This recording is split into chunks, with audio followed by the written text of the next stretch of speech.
It began with a scream in the night, a child convulsing, eyes wide with terror, and a whisper that would doom a town. Salem, Massachusetts, 1692, a small Puritan village bound by strict faith and a deep fear of the devil. They believed evil could wear a familiar face, your neighbor, your friend, even your own daughter.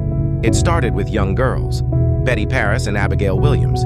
They claimed unseen forces tormented them, pinching, scratching, speaking through shadows. Their cries echoed through the church. People gasped, prayed, trembled, and asked the question no one dared before. Who among us is a witch? The girls pointed to Tituba, an enslaved woman in the Paris household. Under threat, she confessed. But her confession came with names, other witches hiding in plain sight. That was all it took.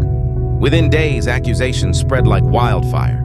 Fingers pointed at mothers, grandmothers, churchgoers, the old, the poor, the strange. No proof, no witnesses, just fear. The courts accepted dreams as evidence, hallucinations as truth. They called it spectral evidence, visions of witches appearing in spirit. One man refused to confess. They crushed him slowly with stones. He died with 2 words, more weight.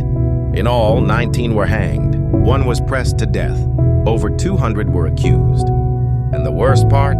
Many believed they were doing God's work. Reverend Paris preached fire and brimstone. Cotton Mather warned of Satan's grip on the colony. Judges handed down death sentences like divine orders. But as the gallows filled, doubt crept in. Innocent people, good people, their names blackened, their lives stolen. The panic faded. The trials ended. Some apologized.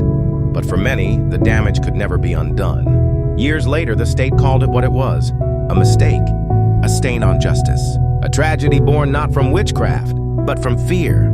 This wasn't about spells or potions.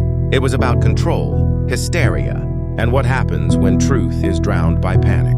The Salem Witch Trials are a warning, a whisper from the past, because fear still lives among us. And when fear rules reason, history has a habit of repeating itself.